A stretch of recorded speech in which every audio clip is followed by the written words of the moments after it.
Welcome, Ellen Heed. I am so excited that you are joining me on this podcast today. Could you please introduce yourself to my listeners?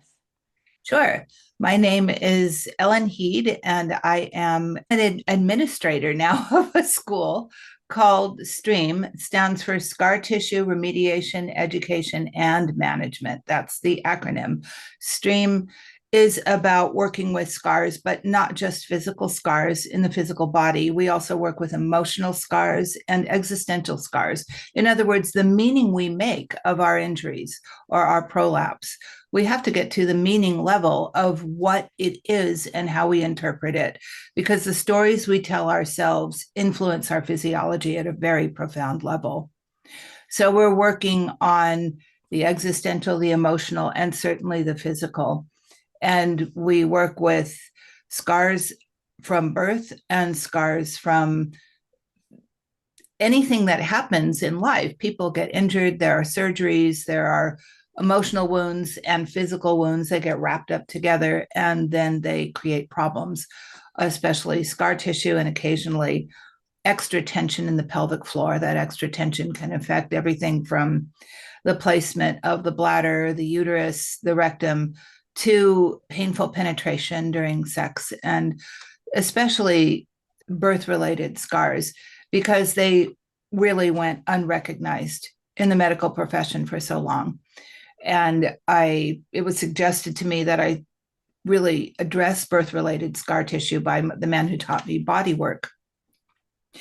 And I took it on and got very serious about it. And then people started coming to me who had birth related scars. And we discovered many things. We discovered that there can be extreme scar tissue or a lack of lymphatic drainage in the pelvic floor that can linger for months after a birth, and that it can be resolved in a single session with bringing the whole body, the emotional body, the existential body, the physical body along together, and using castor oil. I don't think anyone had really done a lot of work with castor oil until about the 2010s when I started to use it. I had a client who was a surgeon, and he was also a pharmacologist. And I asked him, is it safe to use castor oil on the vaginal mucosa? He said, yes, if you're ready for that 1 in 250,000 people who's allergic, and you have to know where your local ER is in that case. So far, I haven't found that 1 in 250,000. I've worked with thousands of people now. So, it's paying attention to what you're doing and knowing what you're doing. But the truth is, sometimes people sensitized to castor oil could be a little bit itchy, a little bit burny. That just means you need to take a break. It doesn't mean you shouldn't use it unless it's extreme itching or burning, if that makes sense. Don't use it every day. Use it every one day, take 2 days off, etc. So, we're sort of jumping ahead here. Yeah, so I was going to say we're going to talk about the castor oil applications in a little bit. But before we do that, I would love to ask you my one question that I always ask all my guests, because this is a birth stories podcast. And I would love to know how you were birthed into this world. What do you know about your own birth? What I know is that it was a hospital birth. It was in 1957. That's a very long time ago. And in the 50s, women were given scopolamine.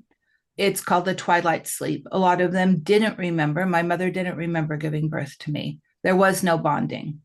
I was taken away and, marched down to some other room, and she didn't see me again for a while. And when she did see me, she was woozy from the drug, but she still, fell in love, and we had something resembling bonding, but the hormones weren't at their peak at that moment, as they can be right after birth. And she regretted that for the rest of her life. That's my birth story.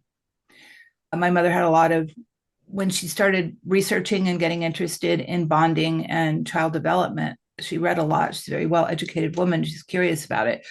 She realized that she missed that with me. And so she spent her life trying to make up for it by being very effusive in her affection. But there's something unique that happens at that moment, right? When the hormones after birth are at their peak, oxytocin, serotonin, dopamine are peaking at that moment. And that's when bonding can happen. And if the moment is missed, it's a unique opportunity in our complete human experience. I mean, there were so many women at that time that went through that. So it's like a whole generation of kids and Right. mothers who missed out on that. Well, arguably, it could be said that the 60s were a reaction to that, the me generation, because if I'm not part of us, then I must be me. And so taking care of myself, I have to do everything on my own. Nobody's really here for me. A lot of those birth stories get incorporated at the unconscious level, at the existential level. How do we make meaning of our lives without that birth and bonding connection? Yeah. I mean, that would be a whole podcast episode of its own. But today I would love to talk to you about scars and scar tissue. I found your work fairly recently and I went into a deep dive. I put your name into Spotify and I listened to every single podcast episode that came up. Oh my And goodness. I also started reading your PhD thesis on women's pain after giving birth, after birth injuries. And then, well, while I was doing that, I just started experimenting with the things that you suggested. And I had a very profound experience that I didn't expect, which I would like to talk about. But maybe Yeah. I'll just give you and the listeners a little bit of my, I would say, health background to kind of like understand the full picture. So I'm a mother of two, and before I conceived my first child, I've had endometriosis. And I am very conscious in saying I had endometriosis because I don't think I still have, like, I don't have any symptoms. So I think Oh, that, I want to hear about that. yeah. I was kind of like the typical endometriosis story in the sense that I was having symptoms for nearly 8 years before I got a diagnosis. But what was unusual in my case was that for the first, I would say, 5 years, I didn't have any menstrual pain, but I had severe pain in my right shoulder, all the way down my right arm into my hand. So sometimes my whole arm would go numb. Oh, this is so interesting. Yes, Wow. I thought you would like that. Mm-hmm. So, and I realized that this pain was cyclical. It would start, like I could tell that my period was coming because my shoulder would start to hurt. And then the pain would last for about 2 weeks. And then I was pain free for about 2 weeks. And I Mm-hmm. told doctors over and over again, and everyone said, oh, there can't be a connection between a shoulder pain and your menstrual cycle. And then over the years, as my life got more stressful, I was living in London, running a yoga studio, cycling everywhere, being a vegan, most of the time vegetarian/vegan diet, and I got really painful periods as well. And then a practitioner who actually worked out of the treatment room from my yoga studio, she was a physiotherapist and a herbalist, and she was the first one to suggest that maybe I have endometriosis. And she said, your symptoms are a bit unusual, but maybe it's endometriosis. And I went home and I Googled endometriosis and shoulder pain. And immediately what came up was endometriosis on the diaphragm. And I sometimes couldn't breathe because of the pain I had in my shoulder. And Mm-hmm. like at that time, it was like the peak pain. I would take 1,600 milligrams of Oh, ibuprofen wow. every day for these like 2 weeks where I was in pain, Wow. just to kind of like function. And Oh my gosh. That tells me such a story already. Wow. Okay. yeah, so the first thing I did, I went to a GP in London, and because I'd lived in London for about 5 years, and I hadn't been to a gynecologist there, so I needed a referral to actually get into to see a gynecologist. And I actually moved out of London 6 months later, and I never thought a gynecologist in that time. Uh, And then I only got diagnosed when I moved to Vienna and I saw someone here. But in the meantime, I started my own research and I found a book on diet and endometriosis, and I saw a dietitian who specialized in endometriosis. And in the beginning, it was completely overwhelming because I started cutting out everything: sugar, gluten, coffee, alcohol, all the fun things. But I was still a vegetarian. So I was basically just eating vegetables. And things got worse for a little bit, but then they started to get better. And then I reintroduced fish, and I thought maybe I'll eat a little bit of salmon once a week. And the first time I ate salmon, I was just like, oh my God, my body needs this. And I started eating fish in the beginning every day. And then I started reintroducing meat. And then I moved to Vienna. I was diagnosed, luckily, not via laparoscopy. I had an MRI scan first, Oh, and fascinating. that showed the endometriosis on my liver, actually. It was not on my diaphragm, it was on my liver. Exactly. That was my first thought. It has to be liver. If it's right shoulder pain, this is liver gallbladder. Absolutely fascinating. And so we don't even think about endo getting north of the diaphragm. We think the diaphragm is a barrier and endo can't travel. It absolutely can and does. They've even found endo in the brain. Yeah. There's even 17 cis men who have endometriosis. Can you believe that? How does that happen? Yeah, it's crazy to think what things can happen in the body. And Exactly. then, I mean, for me, I thought an endometriosis specialist who was really intrigued by my case, and he straight away wanted to operate on me. And I said, hold on, I would like to try to conceive first. And if I can't conceive within 6 months, then I'm considering surgery. And he was really happy with that. He was a very lovely doctor. And I tried to conceive, I think 2 months after that, and I fell pregnant on the first attempt. By that time, I still had painful periods, but it was manageable. I wasn't on painkillers anymore, and it was good. And then I had my first son, who was born via an unplanned C-section. Some would call it an emergency C-section. I had a general, but that wasn't because of the emergency status. It was because the epidural hadn't worked the whole labor. Mm-hmm. So I didn't see my son for 2.5 hours after he was born, but we had very good bonding. He latched straight away. So all of that was good. And I would say my scar, my incision healed really well. It's really long. My external scar is 19 centimeters long. Oh, quite long, yes. Yeah, the doctor said he has large hands, and that's why he needs to make big incisions. Oof. Yes. Gosh. Yeah, I'm not going to say anything about that doctor. He wasn't my favorite, but it healed well. And I was doing physiotherapy. It was a very lovely physiotherapist. She had 2 C-sections herself, so she was really good and manually working on the C-section scar. And it took about a year until the scar wasn't numb anymore. And I always had a bit of a pulling sensation on the right side. And Yeah. that actually, my physio, she also does internal work, but she says she has short fingers. And she actually referred me to a colleague who had longer fingers. And she manipulated a point on the left side inside my pelvic floor. And then that pulling on the right side of my scar resolved. So I went into my second pregnancy 3.5 years later, and I had a vaginal birth, I had a home birth, and everything was fine. But the birth was a bit challenging in the sense that I didn't have a natural urge to push, which I sometimes think maybe that's related to scar tissue. I don't know.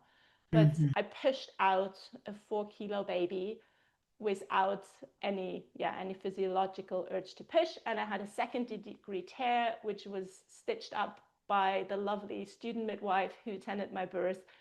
And I thought everything was great. But then actually, this recovery was much harder than my first, in the sense that a week after birth, I started having foot pain in my right foot. And I was diagnosed with plantar fasciitis, which everyone says, oh, it can happen postpartum and it goes away after a year. But I could always feel that it wasn't only in my foot. I could feel that it was going all the way up into my lower back, my right hip, and kind of like to my mid back. And I would tell my physiotherapist, and she was a bit like, she actually did a little bit of work on my scar after the second birth, but she was focused more on my pelvic floor. And I had a prolapse, a second-degree cystocele, and my diastasis recti wouldn't close. And I was really frustrated because I'm a yoga teacher. I teach postnatal recovery yoga, and I just felt really helpless because I couldn't heal myself. And I would tell everyone that there was a connection that I could feel, and everyone just looked at like their little bit. And then so earlier this year in March, I had like really bad back spasms. I couldn't move. It was so painful. I had to call a doctor to give me a painkiller shot. And then I went to a doctor a couple of weeks later again, and they gave me cortisol shots. And it was in my lower back. So my back was better, but I realized, okay, also my foot doesn't hurt. So I also got a cortisol shot for my foot, because at that time there was so much pain and I had to get on with mothering in life. But it also gave me that, it was like, okay, there's some inflammation going on, and I couldn't quite tell where the inflammation was coming from all of a sudden. And also this hip pain, it was like something I've never felt before. It always felt like I needed to stretch my hip, but I didn't know where to stretch it from. Yes. And then I went to see an osteopath. I love my physiotherapist, but I just thought I'm going to try someone else. And I told her just a little bit of the story. And she looked at me and she says, lie down on the table. And she went straight into my C-section scar. And I almost jumped off the table. I just didn't know what had hit me. Yeah. Because it felt like the first time after the C-section had happened. Yeah. And then I was like, oh my God, like my first thought was like, oh my God, maybe I ruptured during my home birth and no one noticed. And that was my first thought, that maybe that had created new scar tissue. And I saw her, I think 3 or 4 times, and all my pain was gone. Like after the first session, my pain was reduced by 80%. So I got more and more curious about scar tissue. That's when I found you, and then started doing castor oil packs, which I'd done previously for the endometriosis, but I had kind of like forgotten about, even though I had always put castor oil on my 2nd-degree tear, which healed really nicely. And then I was focused on, because the back pain had gone, the foot pain had resolved, but this hip pain was still there. And I was focusing on healing that. And I heard you talk about castor oil tampons for the internal application of castor oil. And I thought, okay, maybe there is some scar tissue that is causing that hip pain. And the day I did it, well, I should mention, I actually, like, I hadn't used tampons or cups or anything internally since my first birth, because it just didn't feel good. And I tried a castor oil tampon, and I just had this feeling like I had to get it out of me immediately. Also, after my second birth, my physiotherapist recommended what are they called? The thingies you put into your vagina to help with your prolapse. A pessary. A pessary, thank you. She recommended a pessary, and I put it in, and I got a headache straight away. Mm-hmm. Like I can Mm-hmm. feel the connection between Mm-hmm. like my pelvis and going all the way up into my head and neck. So I never used the pessary, and I always had that feeling like I just need to get it out.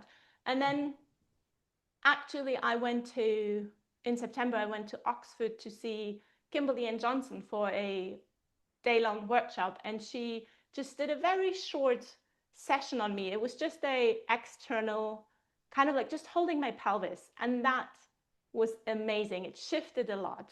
There was some renegotiation from both of my births happening, and it was a beautiful space. I was witnessed by 30 women, and that gave me a whole new kind of like awareness of everything, like the whole structure in my body. And during that session, for just a little while, she put her hand on my vulva. And again, I had that feeling of the connection between my vulva and my head, and kind of like that tension, but it wasn't tension, it was just a sensation. And after that, I decided, okay, I'm going to try the castor oil tampon again, and I'm just going to see if I can treat it as a sensation rather than something that feels unpleasant. And I'm busy with 2 little children and work and everything. So when I did it, I thought, okay, I'll just put that tampon in. And then I had to jump on my bicycle to pick up my son. So I was cycling through Vienna, and I actually listened to one of your podcast episodes while that happened. And it was the most trippy bike rides of my life, because as I started to cycle, I could feel sensation go all the way up. And it started in my pelvis, and then basically the midline of my body. And there was lots of memory coming up from actually an IUD incision that I've had 7 years There ago, it no, is. no, longer, 10 years ago. That was really painful, and I hated the IUD. I was bleeding for 6 months every day, and then I took it out, and I was really depressed while I had it. And the moment it was out, everything was fine again. And I had completely forgotten about that. But that kind of like came up. But then there were all these sensations in my body. And I think what happened was that my fascia reorganized. That's right. It's really difficult to explain, but it like went all the way up and it went into my throat and But this into my... happens. It absolutely happens. It Yeah. absolutely happens. It's amazing. Yeah, and it went all the way up into the roof of my mouth, and then it kind of like settled. So by that time, I had like gone to pick up my son, come back home. He had fallen asleep on the bicycle, so I carried him upstairs, and I lay down on the bed with him. And by that time, the whole sensation had kind of like moved down towards my pelvis, and it had like it felt like there was a suction cup at the top of my pelvis, pulling everything up. And I just kind of like let it pass. And then because I had this memory of the IUD incision, I had that feeling of, okay, I really need to close my legs for a little bit. So I just crossed my legs and I held my hands over my vulva for a little bit. And then I kind of like, I could relax and let it go. And I got up and I went to the toilet and took out the castor oil tampon. And as I got up from the toilet, I was like, something is different. And I just had a feel, and I was like, oh my God, my prolapse is not there anymore. And I couldn't believe it. And then I took out a mirror, and I would say it was gone about 90%. Like, it's still a little bit visible, but it was just like, I couldn't believe it. I felt, to be honest, in the beginning, I was just like, this can't be. Oh, but it is. I know it is. But I just, like, it was a really trippy day and really amazing. And Yes. so, yeah, I would love to talk to you about all of it, the endometriosis, the So many C-section things to scars. say. There are so many Easter eggs in your story to be explored in terms of unpacking, understanding, looking at them, going, oh, here's a relationship that needed to be addressed that was missed by a physiotherapist that the osteopath really saw, that was caused by that wide fan and steel incision. That's a transverse incision over your pubic bone when with a C-section delivery. It's clear to me that there was psoas impact, possibly even psoas injury during that fan and steel incision. And if not direct psoas injury, there was certainly scar tissue that affected your right psoas. And that right psoas affects back pain, and it affects spinal alignment, and it affects the entire midline, because the psoas controls the amount of space between the bones of the lumbar spine. And if it's tight and if it's not stretching and not moving, that feeling of needing to stretch your right hip is because your psoas wasn't its normal extensible self. As a yoga teacher, you would be very sensitive to that because there's so many deep psoas stretches in the yoga vocabulary. And your body is little bit by little bit, as the scar continues to grow and develop, incrementally less able to find that full psoas extension. So when the osteo went straight into the incision, they went right into the scar, right into the psoas, and probably released both, which would then relieve the pain all the way back to that low back place in between the bones of the lumbar spine. That's how I'm seeing this. The castor oil tampon gave your body permission to unwind a lot of trauma that was based on this memory. And you had a whole somatic recall moment on a bicycle going to get your son. I've never heard of somebody inducing their own moment of somatic recall. This is amazing. But this is also because you have a highly sensitive body. Obviously, you're tracking these sensations and relationships. And interesting to me that the epidural didn't work during your second labor. That's very interesting to me. I'm not exactly sure why, but I have a feeling that there was a need to override the epidural to make sure your pelvis was safe. You didn't want to go numb there, even though the labor pains were probably very intense. Ultimately, there was a feeling of unsafety about, I can't lose track of this, because what if it's like that time they put in an IUD and it was so horrible? This is unconscious. This is all somatic memory, which is more primitive than our cognitive memory. But what we remember in the fascia is incredibly distinct and very detailed about bad things that happened in the past. Because I work with fascia all the time and these stories emerge. I don't know why I'm telling you this, is what people will say. And that's when, oh, it's time to really listen up. This is the voice of the fascia speaking. The fascia will speak through the cognitive mind when it feels safe and when there's space and an attentive hand is listening. The hand is all, I always thought the hand was necessary, but here you are having this whole experience based on a castor oil tampon on a bicycle, which is really amazing. I bet it was trippy. But what can happen is the whole midline can reknit. It can reorganize completely because there's so much intelligence. Where's the intelligence? In the interstitium. The interstitium is the meridian system. What is the midline? It's conception vessel. The two most important extraordinary channels in Chinese medicine, Ren and Du, the governing vessel in the back, the conception vessel in the front, is our midline organizing information of energetics. That's fluid flow plus electrical conductivity. Something about that tampon communicated with the midline, and the midline's, oh, I was a little disorganized. Let's reknit. I want to know what happened to your diastasis. Please tell me about that. Well, I can say that since that day, all my trousers are a bit too loose. There you go. Right. I know. Like my waist, like I didn't measure it, but I noticed that my waist is slimmer since that happened. Right. And I can feel because I've been checking a lot, and like my diastasis was basically open from the top to the bottom, and it's still a bit open above and below the navel, but between the ribs, I would say it's completely or almost closed. Yeah. This is a psycho-spiritual event. It's that filters down into the physiology. Somebody has to feel safe for this to happen because you put in your own tampon, but because when Kimberly put her hands on you, something clicked in terms of safety. That's what I'm guessing. Oh, I feel seen, held. My birth story is being acknowledged and witnessed even at a non or pre or we'll just say nonverbal level here. Because I imagine things were quiet while she was holding the bones of your pelvis.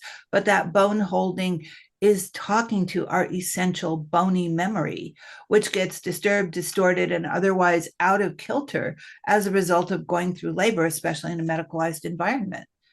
And, you still have memories of there's this uncomfortable IUD placement. There's this C-section with that really impinged or affected my right psoas. There is now a birth and I'm supposed to get an epidural, but I'm not getting that epidural. That's a lot of information that the body's trying to process. But in that feeling, this podcast is about birth stories. There are many ways to witness a birth story. One is verbally, and that's what we're doing here. Another is manually, just by holding bones. And this is the first thing that stream students learn is bone holding, how to hold the bones in a kind of almost osteopathic way, because I have training as a craniosacral teacher and taught craniosacral for many years. I understand how to read, feel, and hold what's moving and what's not moving in the bones as somatic story. You don't have to say anything. You just have to witness. You have to witness with awareness and follow the bony movement. And the connective tissue element of the bones connects all the way up into the dura, connects into the brain, and something fundamental changes, like a midline starts to reknit. That in fact happened to Kimberly herself. I was working on her at one point, and her diastasis reknit instantly in one session. That was the weirdest thing I ever saw in my life. I mean, it was a 2-finger diastasis, 3-finger diastasis, and there was fecal incontinence. There was a lot of things going on there. And we did some intraanal work, and I did up behind the pubic bone on the back of the linea alba. That's the midline attachment at the pubic symphysis, just holding it. And it started going woo, woo, woo, woo on its own. I'm like, what the heck is this? I'd never felt that before. And then just boop, boop, boop, boop. She got up. She's like, wait, my diastasis. What? So our bodies have all these stories on your podcast, including Kimberly's. And I just thought, okay, that sounds really nice, but I didn't expect that it could happen to me on my bicycle. Did it for yourself on a bicycle. That's astonishing. But I want to say that without the permission of that bone holding experience, that might not have happened. I think so too. And actually, there's one element that I forgot to mention earlier, which also I think played into this. And that's, I mean, we've been talking without naming the 4 domains of health that you talk about. Yes. Yes. So there was the emotional aspect, and then there was the actually like the biomechanics of Yes. the bone holding, but there was also a biochemical aspect. So I was saying earlier, I was wondering why all of a sudden my C-section scar was so inflamed again, basically, Mhm. after my second birth. And then when I listened to all of your stories, I realized what happened was, so when I was aware that I had endometriosis, I changed my diet and I cut out gluten. And I think it was still in my first pregnancy. I did like a test and it came back that I'm not gluten intolerant. It said, it's fine, you can eat gluten. But I didn't eat gluten until I was pregnant again with my second, because I was suffering nausea and vomiting, and my husband had just started doing his own sourdough bread. And I just thought, okay, I'll just try a little bit of his sourdough bread. And it was fine. I could eat it, but I didn't realize that I think I am gluten intolerant, even though that test said I wasn't. So I started eating gluten again more and more. And actually, after I came back from Oxford, where I had that bone holding session with Kimberly, a few days later, I had a mouth ulcer for the first time in my life. And I couldn't eat anything solid for a whole week. So what I did is I made meat stock and just mixed that with vegetables. So it wasn't in any way like a full GAPS protocol or anything, but I just ate soups based on meat stock and eggs, like scrambled eggs. These were the two things I could eat for a whole week. And that, like, I could feel it was like a real big cleanse. And I also stopped eating gluten in that week, and I haven't eaten gluten since. So I think there were lots of things that were coming together. Yes, many factors. So we have to talk about the gut flora here. The gut flora are going to influence our overall tendency to inflame, which has everything to do with every pain we have in our body. If the gut flora are skewed in a particular direction, we have to talk about a history of endometriosis here. That means something in terms of gut flora. All the NSAIDs that you took, the non-steroidal anti-inflammatory drugs, NSAID, people take them for pain. And you're telling me about a history of 1,600 milligram doses of NSAIDs during certain periods of your life, but daily. That will decimate your gut flora. So there's a history, and maybe even we didn't talk about early childhood, if there were ear infections or strep or throat infections or colds, and if you were dosed regularly with antibiotics. That's common for so many people these days. It's just something to pay attention to. Anything, the endometriosis is related to gut flora. And People don't know this, but it is. When you my start to do, endometriosis started after I had Lyme disease and was on antibiotics for a whole month. there And we after go. that, my symptoms started. So I'm quite sure that actually that triggered the So endometriosis. here we are in the realm of biochemistry, is that the antibiotics decimate the gut flora. The gut flora has a hard time recovering its balance. And so opportunistic flora, pathogenic species start to overproliferate in the gut. That means the Peyer's patches. This is the immune, we could call it immune command central for the entire body, is this section of GALT, gut-assisted lymphoid tissue in the small intestine. And the GALT is in communication with all of the lymph system in the body. If lymph can't drain, we're going to be in pain. That's a little rhyme. When lymph can't drain, you're going to be in pain. So the lymph is putting pressure on places, including, and then there's, we didn't talk about constipation. We don't have to go into detail here, but the comorbidity of constipation, IBS, and endometriosis is very real. There's a lot of literature that supports that. So we have to look at those elements and see. But when people start reversing, they start eating GAPS, they start getting right with their gut flora, they start doing coffee enemas, which will cleanse their liver. Constipation and endometriosis set the liver up for fibrosis. And the fibrotic liver contributes to the endometriosis. It's a the opposite of a virtuous cycle. It's a non-virtuous cycle of liver stagnation, thickened blood, inflammatory titers, and then a tight psoas. Here's this tight psoas. Maybe that psoas, maybe I have a theory that between constipation and a tight psoas that contributes through pressure on the uterus. You've got the I'm not saying this is you, but I am saying it is other people I have worked with. They have impacted colons in the back, pushing on the posterior cervix. They've got a short, tight psoas, which is irritated because the colon sits underneath the psoas. When the colon is impacted, there's leaky toxins coming up, inflaming the psoas, causing it to shorten, squeezing the uterus. So retrograde menstruation is more likely to happen. Whoa, who puts that together? I came to that the other day when I was meditating and thinking, and why does endometriosis, what does it have to do with the tight psoas? What does it have to do with constipation? I'm like, oh, it's biomechanical pressure on the uterus itself. And then these endometriomas start to proliferate, and they seed themselves once they're in the peritoneum.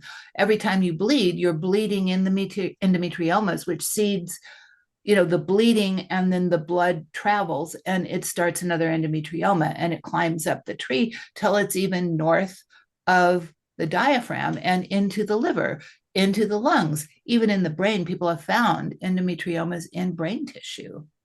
Whoa. Oh my God, what you just said about the tight psoas and constipation, and I'm like, yes, that's me. I mean, I think the definition of constipation is that you can't go for several days. I have Exactly. regular bowel movements, but my stool is always really hard. And Yes. that got worse in pregnancy. Well, it will, because we can't eat as much during pregnancy. Frequently, people are having bladder sensitivity because there's a baby sitting on your bladder, right? So they're not drinking as much. So dehydration happens and the stool gets harder and harder. Plus, there are hormonal contributions, which are the hormone that keeps you from going into labor also stops peristalsis. So there's a hormonal contribution to constipation that has to be overridden through eating many small meals that have a certain amount of fiber and walking and moving your body to kind of goose the peristalsis along, which a lot of people aren't able to do or don't know that they must do. Plus the whole hydration, because blood volume doubles during pregnancy. So we need to get the fluid that's taken to make all this more blood, because it's you and the fetus, the placenta, there's all of this need, right? We are running deficient in hydration and in peristalsis during pregnancy, which will certainly contribute to any kind of a pattern around endometriosis. But the preset was always there. There's a tension in the psoas, which to me maps back on how trusting we can be. And if you had a bad experience with an IUD placement, that could, kind of put the body unconscious, the somatic unconscious, on guard around feeling safe in your uterus.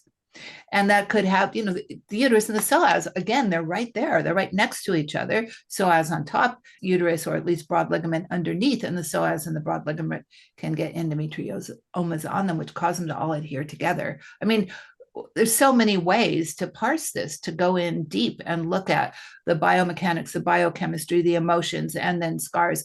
And definitely you had all four elements going on, Absolutely. Yeah, I Yeah. mean, there's so much more. Just one thing that I didn't mention in my first birth. My first birth actually started with castor oil. I was encouraged to drink castor oil Oh, by the yes. midwife, and I didn't tolerate it well. And I was just actually now listening to you, and you mentioned it in the beginning that the doctor you spoke to said you should always test for castor oil sensitivity. And I just thought, has any midwife ever done that before they offer castor oil orally I to doubt women? it sincerely. I doubt it sincerely. Yeah. And so, yeah, my labor started with me emptying my bowels like massively. And Yeah. then all of a sudden, I had sharp pain in my vagina and my anus. Mm-hmm. Mm-hmm. And that pain didn't go away for the 20 hours that I was in labor Oh before I had dear, oh the dear, oh C-section. dear. And then on top of that, when I arrived at the hospital, the midwife, who was a private midwife that I had hired to be there and paid a lot of money to, she asked if she could do a cervical check, and I agreed. And I think she tried to do a stretch and sweep without consent. And it was the most painful thing in my life. I screamed at her to stop, and I tried to jump off the bed with my big pregnant belly, Oh my and she gosh. didn't stop. So I think that was kind of like added on top of the already feeling like I don't want anyone at my cervix from the IUD insertion. And what you just said, the thing about my epidural not working, because I think there was a sense in me of like, shit, I can't be numb. Like I need to feel like I need to protect Absolute myself. vigilance Yeah. for good reason. Because what if somebody tried to do a membrane sweep again without your consent? I mean, trauma after trauma after trauma. And there's this whole sense of, let's call it unconscious unsafety, which is part of the smooth muscle memory of what's happening. And I just have to say, something else occurred to me in your description of what was happening in your second birth. I wonder if the cervix itself might have been slightly fixated at the back of the vagina as a result of the growth downward of scar from the C-section incision in the uterine wall. This is so common. It comes down, so you have your fan and steel incision, your transverse incision above the pubic bone. Scar tissue from that incision grows down the wall of the uterus. So here's the uterus. Let's say this is the uterus. Let's say this is the cervix, and here's the vagina. Here's the incision. It grows down this way and fixates the uterus in the vaginal wall. It's supposed to be mobile. Let's call these the round ligaments of the uterus. They're reaching down over the pubic bone, and the whole cervix should move like this within the uterus, up and down. But after a C-section, that scar tissue grows down, and now this is fixed. It can't move.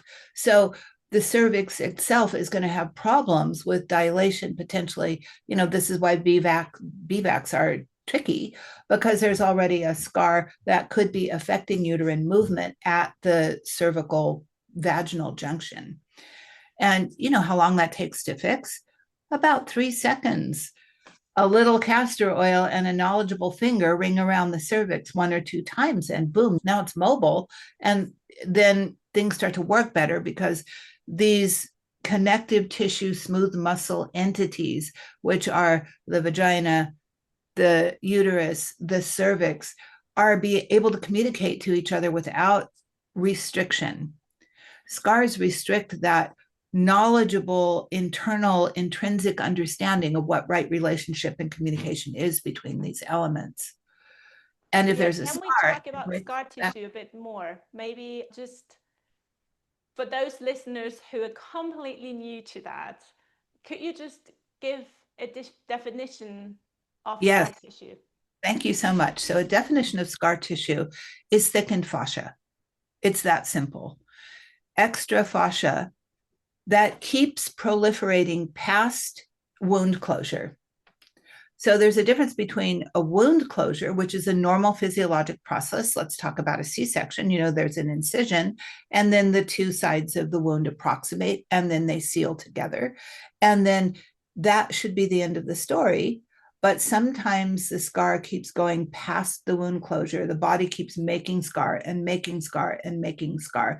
And that scar starts to travel along the connective tissue matrix, looking for a bone to connect to or to anchor to. I call that a pathological scar. Pathological scar tissue is the basis for so much pain in so many people. Scars that keep producing past their expiration date. Why do scars continue to produce? One word: inflammation.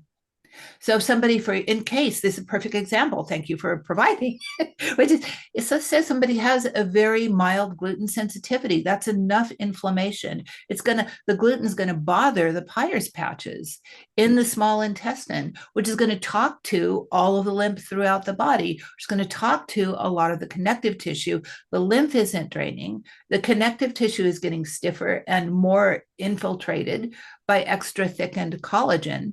And then the scar tissue itself starts to create, this is brand new research out July this year, fibrinogen and fibrin, the basic elements that create the substrate of scar tissue, are in themselves pro-inflammatory compounds. The scar is pro-inflammatory. Once a scar is pro-inflammatory, it will continue to proliferate until the Peyer's patches calm down, which is why GAPS is so important. It calms the initial command and control center. If command and control is on fire, everything's on fire with inflammation. When the gut starts to calm down, everything else starts to calm down, and then those scars can start to repair. And something like castor oil, whose action is to increase lymphatic flow, that's how it works. It's increasing lymphatic flow instead of all the lymph being in freeze because of an emotional reaction to something that happened. It's going to freeze all the smooth muscle cells in the connective tissue to prevent lymph from moving. We need to have fluid flow moving, not just in the lymph, but the interstitium, but they talk to each other. It's very complex. If a scar keeps growing, if it's an active scar, what can happen? What are the symptoms, especially talking about C-section scars, but also either from an episiotomy or a tear? Like what happens? Because you could just say, okay, the scar grows and it gets bigger, but what are the symptoms that it chokes the blood, it chokes the lymph, and it chokes the nerve? You cannot feel, oh, look. So when the lymph is choked, you can't take out the cellular trash. When the blood is choked, you can't bring in the cellular groceries. When the nerve is choked, you can't turn the lights on of self-recognition within the tissue. We have a sense of self, not self, in every cell in the body. Those are receptors that are saying, this is me, this is friendly, I recognize this compound. If you put in somebody else's organ, for instance, those self receptors aren't there. That's part of our immune system, and they shut it down. They shut down our self reception with the immunity when you get a transplant. That's part of it. So all these things are impacted, affected by scars. Our sense of self, this is why scars are existential. Our self receptors on our cells can be shut down by scar, which means we're not able to identify the good from the bad, the healthy from the unhealthy, and unhealthy things begin to proliferate as a result of scars, including brand new research out last month, cancer cells. That scar tissue itself becomes what's called a pre-metastatic niche, where cancer cells get trapped like, fluff on a bird's nest. They just accumulate within these scars, especially in the interstitium. And that is pro-metastatic. Whoa. That is really a mouthful, because I just think of like all the women that walk around with scars in their pelvises. And I mean, these days, I hardly know a mother who doesn't have a birth injury. Well, this is so good that you know that. And it's so good that this podcast is there and available for people to start to think, oh, right, that C-section, or oh, that episiotomy, or oh, that tear. Have I really dealt with a scar? Have I really restored adequate lymphatic drainage, adequate blood delivery, and adequate nerve delivery? How many people walk around numb? I mean, this was the subject of my dissertation, how scars shut down sexual function in people postpartum, because they're choking off the nerve and the nerve is numb, or else the nerve is distorted and they get pain. Numb or pain is the outcome of a lot of sex after childbirth. And it's because of scar tissue affecting nerves. So yes, it's a really big deal. Yeah, and I'm also thinking, I mean, in my postnatal recovery classes, I always ask the women how they are. And most of them, they say like, oh, I'm fine, but my back is hurting a little bit. Yeah. And I'm always thinking, well, you've had a C-section, or you told me you've had like a 2nd or 3rd degree tear. And I always ask them, have you checked the scar? Like, have you had someone look at it? And then they usually say, oh yeah, like I've seen my physio, and there's this German word basically for scar remediation. And they say like, oh, I've done it once or twice, and my physio says it's fine. And I'm yeah, like, but the physio is only looking at the site. It's not looking. Scars proliferate, they stretch, they spread anywhere in the body, just like endo. You had endo on your liver. Oh my gosh, how did it get there?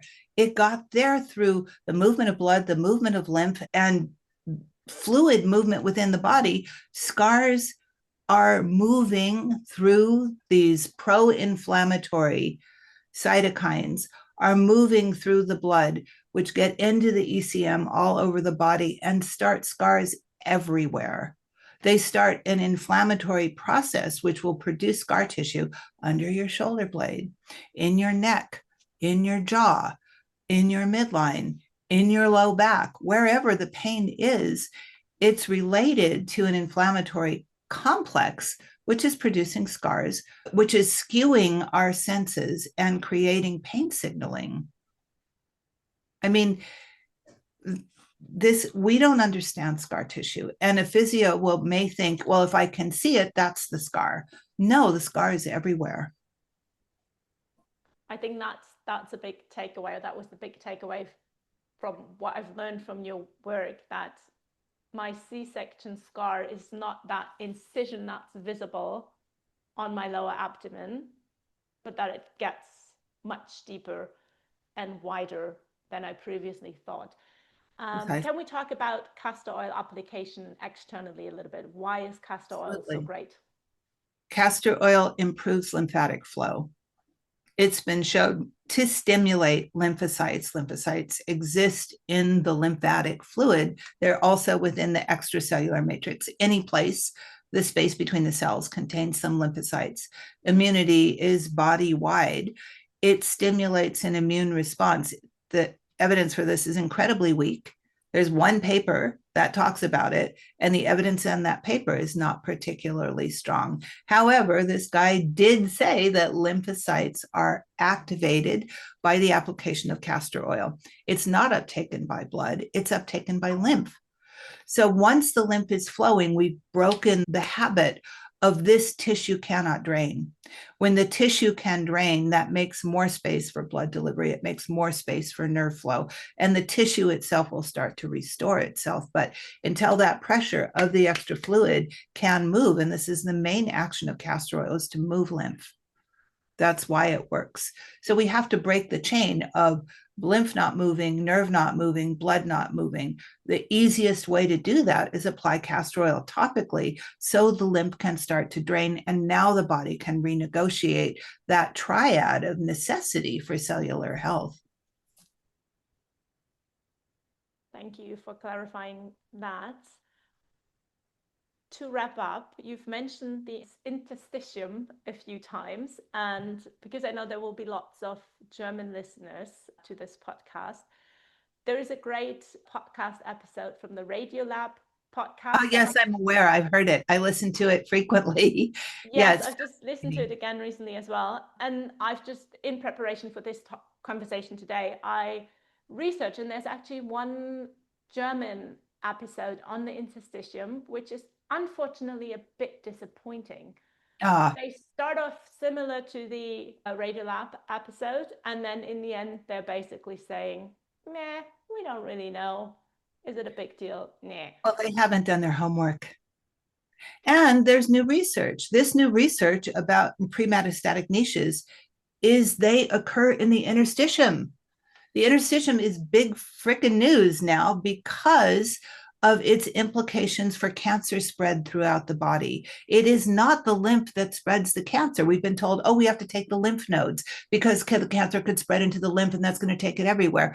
Maybe that's not the whole story. The interstitium is where now we have proof absolute of the existence of pre-metastatic niches, which are basically fibrin nests, that's a scar by anyone's definition, that become entrapment places for the accumulation of rogue cancer cells. So now the interstitium, and they were pointing at this in the Radiolab podcast, but now the science is here. Of course, the people who did the science are Chinese. They understand the interstitium because guess what? They identified it thousands of years ago as the meridian system. They map onto each other.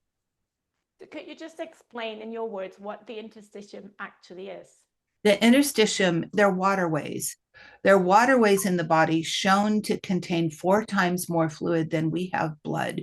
And the reason they've never been discovered before is because we're looking at preserved bodies, and you can't see the fluid in a preserved body. You're looking at dried out tissue that's been dehydrated by formaldehyde.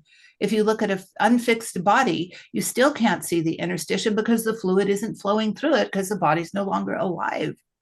So the interstitium has remained invisible to science understanding, but it's been visible to people who are energetically sensitive for thousands of years as the meridian system. I was trained as a shiatsu therapist, and I was trained to feel chi move through the interstitium from the get-go. I was, more importantly, trained to feel my own interstitium move as chi, which means heat that goes through the meridian when the meridian is compressed. You stop the flow of the interstitium, you start the flow of the interstitium, and boom, you get this heat that moves down.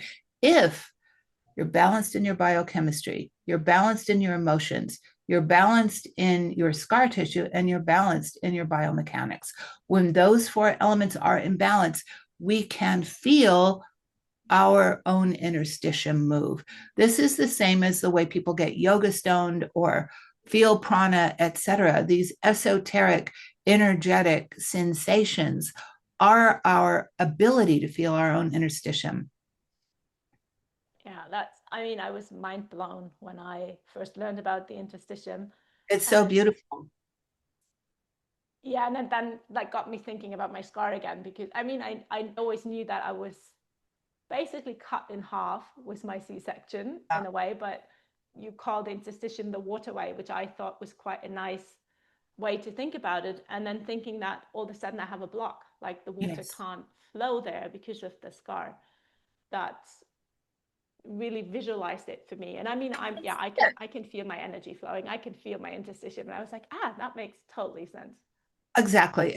And when the two main channels, the most important channels that go crown to perineum, Ren and Du, conception vessel and governing vessel, when they're interrupted by an episiotomy, by a C-section, it has an effect on everything, including brain function. The man who told me to investigate scar tissue as my life's work said, you know why? Because he taught at my shiatsu school. He's my teacher. He said, because those birth incisions destroy brain function, because they're interfering with the energetic delivery of information from crown to perineum. I mean, he would go so far as to say that brain cancer he was telling me this in 2002, way ahead of the research that's now proving it in 2025. It's beautiful. It is. And I think this is a nice way to end, even though I could talk to you for hours on end. And I hope that one day I can take your stream training and come and see you in Ashland. Right now, my kids are too young, but that's definitely something I am putting in my planning for the next few years. So thank you so much, Ellen. Where can people find you? Oh, they can find me at the website scartissueremediation.com. That's the easy way. They can find me on Instagram. I'm at Ellen Heed. They can find me on Facebook. I have a professional page for stream on Facebook, but it's under Ellen Heed Somatic Educator. So those are the three places people can find me now. There's a Substack coming. There's probably some TikTok videos coming as I get more facile with digital creation, because this is the way to get the word out. It has to happen at a grassroots level, because as you've said, a lot of scientists don't see the bigger implications here. When you can see the bigger implications, it's very, very exciting where we are in history at this moment. Yes, and I'll put all your links in the show note. Thank you so much, Ellen. Oh, what a pleasure. Thank you.